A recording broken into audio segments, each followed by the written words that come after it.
في الوقت الذي يستنكر ويندد العالم بمقتل الفتاة الكردية جينا أميني في روجهلات كردستان، حيث تقوم الدولة التركية الشوفينية والعقلية السلطوية والذهنية الذكورية وأعداء الحرية يستهدفون النساء المناشدات والمناضلات للحرية اللواتي سطرن وحققن التطور والنجاح في أجزاء كردستان الأربع: باكور، روجافا، وباشور، وروجهلات.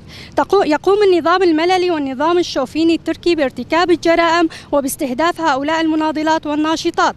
واليوم تم اغتيال المناضلة ناجيهان أركاسال العضوة في أكاديمية الجنولوجي في مدينة السليمانية لتلتحق بقافلة الشهيدات ثورة حرية المرأة.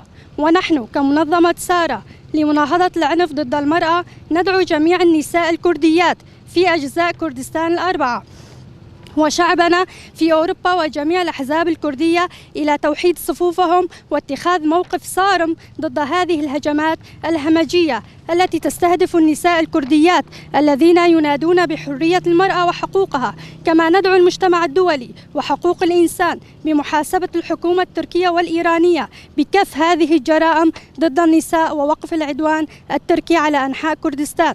ونؤكد استمرارنا في الكفاح والنضال في سبيل حرية المرأة، المجد والخلود لشهيدات الحرية، والخزي والعار لأعداء الحرية والإنسانية.